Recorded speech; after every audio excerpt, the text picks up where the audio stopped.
Hello and welcome to the Anarchy Trading Podcast.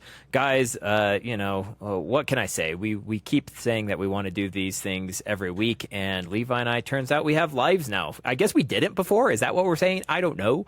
But the fact is, we now have lives. And so, that being said, trying to find some time to record has been a bit more difficult, but we're glad to finally sit down and be able to record a video here. I think this is now going to be our third video podcast, so we're slowly but surely working out the little idiosyncrasies, looking at the camera more, trying to figure out how our recording platform works, stuff like that, and I'm still trying to record it with internet from the 1950s, it seems. But anyways, I'm glad to be on here. I think last week, or the last time we recorded, I had something I wanted to talk about when it was in terms of you have to be willing to say you're wrong, have to be willing to adapt, things like that. Well, Levi sent me some screenshots today. He's been reading through a business book. Levi being an entrepreneur. Look at him. Actually reading, educating himself instead of scrolling TikTok. Levi, I applaud you. And he came across some great quotes. He learned him something, and he wanted to share that with us today. I haven't even read them yet because I wanted to be able to have my mind blasted.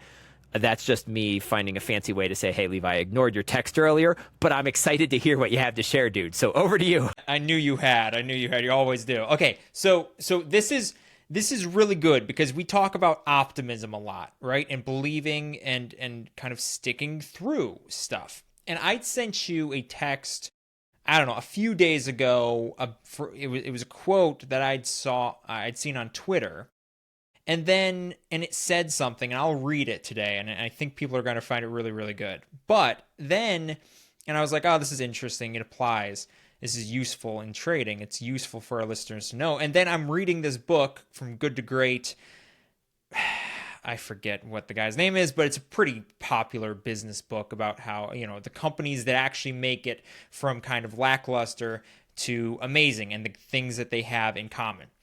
And there was a story in there that applied just directly to the quote that I'd sent you earlier. And so I wanted to talk about them, get your thoughts, and kind of, I think people are going to find it really, really helpful. Okay, so the first quote I sent you was just a quote from Twitter, and I'm going to read it verbatim. I might cut some stuff out just for length, but it says, "It's going to take years. You already know it's going to take years. You already know it's going to be hard, boring, uncomfortable, and slow. That's not the problem. The problem is that deep down, part of you is still hoping there's a shortcut. But there isn't. There's just work, the repetition, the silence, the part where no one claps and nothing happens for a while. And the truth is, most people can't handle that part. So they quit. Or they stall, or they start over and over again just to avoid sitting in it. The time's going to pass either way, so what were you planning to do instead? Scroll? Tweak the plan for the 15th time? Keep talking about your potential without actually doing anything about it? This is the trade. You either suffer now through the process or you suffer later with the regret. That's it. Those are your options. One hurts, the other haunts. So no, it won't be fast, and no, it won't be easy, but it will be worth it if you're going to pay for it, if you're willing to pay for it in advance." And that was a quote. I just found it really, really profound because, yes, it's true. We all kind of know deep down that it's going to take a long time and progressing is going to hurt and it's going to be uncomfortable. But we all hope there's something, some secret thing or some brilliant realization we'll have, and it'll shortcut the work. And the brutal truth is that it's going to take a while. And then I was reading this book, so that was just from Twitter, and then I read a book, From Good to Great, and it had a story of a guy named Stockdale. He was, I think, a General Stockdale. He was in the Vietnam War. He was a POW. He faced horrific conditions, tortured for 8 years, and eventually made it back. He made it back. And for the guy who writes the book From Good to Great, this business leader, he's interviewing a bunch of business guys, and he interviews this guy, and he's walking with them telling this guy, General Stockdale, is telling him this story, his story, and the writer of the book says, so who didn't make it out? Right? So you made it out. You made it for the full 8 years, but tons of people didn't. Tons of men died in those POW camps. Who didn't make it out? And Stockdale says, oh, that's easy. The optimists. Now, that's not the answer he was expecting. It's not the answer I was expecting. We typically think the optimists are the ones who kind of stick through it, right? But weirdly enough, he said the optimists are the ones who all died. He said the optimists, they're the ones who said, we're going to be out by Christmas. And Christmas would come, and Christmas would go, and then they'd say, we're going to be out by Easter. And Easter would come, and Easter would go, and then Thanksgiving, and then it would be Christmas again. And they all died of a broken heart. These guys couldn't stick with it because they weren't willing to face the brutal reality. They're not going to be out by Christmas. This is going to suck for a very, very long time. And it's the ultimate success, the people who made it out, yes, they have it's this balance. And the writer of From Good to Great calls it the Stockdale paradox after this guy. It's the paradox. It's to be successful through difficult things, to actually make it all the way through. You have to have both an undying belief that you will make it, and you have to be willing to face the brutal reality of what you're actually going to have to go through. And that's where it tied into the first quote that I'd sent you earlier this week. It's going to take a while. And the people who are waiting for a shortcut, are secretly hoping for a shortcut, or are saying, hey, we're going to make it by Christmas. We're going to be liberated by Thanksgiving, by Easter, by next Christmas. They don't make it. And I've seen that in trading. The people who want it fastest drop out the fastest because they're not willing to face the brutal reality that trading takes a lot of effort and it's very uncomfortable for a very long time. Let's have a moment of silence and just let that sink in. Poignant point, Levi. Poignant point. Sorry, that was 10 seconds in my ADD brain. So great point, Levi. And I think that I had read the poem, or kind of like the first verses there that you read, but not the story. And that is just like, wow. I think that is so relatable to what we do in trading. But you know what my first thought when you're reading, it's going to take years. And you said, the time's going to pass either way. So what were you planning to do instead? Scroll? I was just listening, scrolling, right? I was just scrolling, and I passed a video, and they were talking about it was on the Joe Rogan podcast, and they were talking about how often one of the guests on there was talking about how much Americans spend on their devices every day. Do you know the average American now spends 7 hours a day mindlessly absorbing media?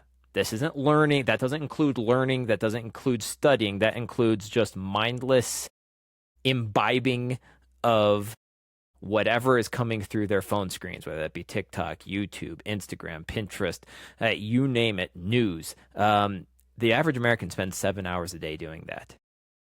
Let that sink in. So if you're working 8 hours a day and you're spending 7 hours a day on your device, that's already to 15, plus anything else you do.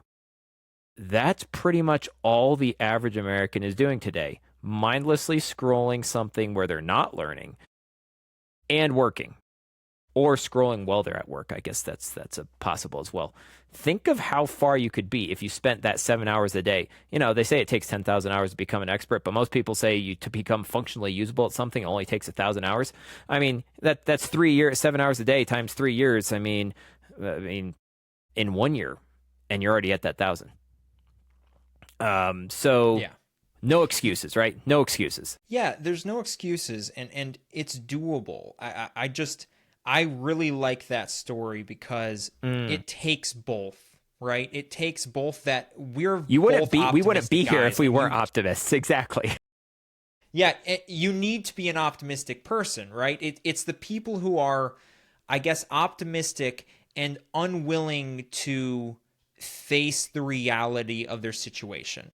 And the reason he brought this up in this book is because businesses do this all the time, right? Where they're unwilling to look reality in the face, right? The old, the really common story on this is Kodak in the early digital camera age. They had the patent for the digital camera. They were making tons of money off of film, and so they just buried the patent and they didn't make the digital camera and they just disappeared. Kodak is just gone now because film disappeared. They were unwilling to look the cold, hard reality. Your cash cow is going the way of the dinosaur, and the only way that you're going to survive is if you go all in on digital.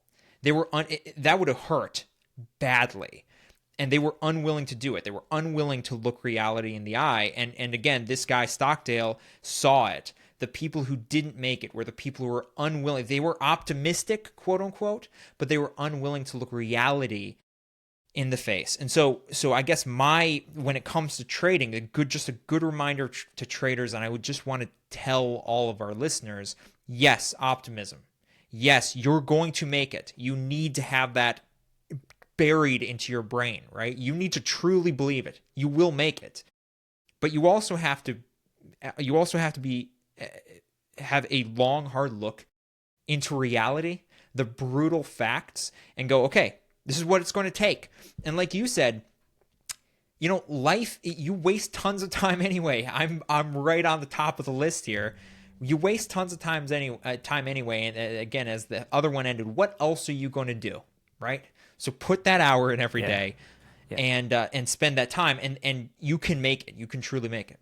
Yeah, I absolutely agree. It's so good because let's be honest, the Discord, any Discord, forum or channel that you've been on, you're going to see a bunch of people that are super optimistic. They're on their 100th, 500th, some of them 1,000th challenge account that they've blown. The optimism is there, right? But what they're missing is the reality check of the work that's going to be putting in there. And so, yeah, I think that's a great analogy, Levi. And I think it's always going to be a balance, right? Trying to figure out how do you have both. And again, this is where I would share a personal anecdote. It's with having an accountability partner. Like, you can be optimistic. It's like, I'm going to make it. But then you do need that someone who's like, okay, you are going to make it. But what are you doing today to actually make it? Or what do you need to change today in order to actually make it in the future? And I just had to sit down with my wife last week after hitting all-time highs on my trading account. Then went into just like the psychology started messing with me and went on a heck of a losing streak this last 10 days. And I had to sit down and had to have my wife call me out and go, hey, what are you going to change? Because clearly what you're doing right now, it's not just, 10 days in a row could be luck, but it's not. It's me being stupid, right? So what are you going to change? So really keeping that optimism alive, but also find someone to hold you, pull you back to reality occasionally, I think is good.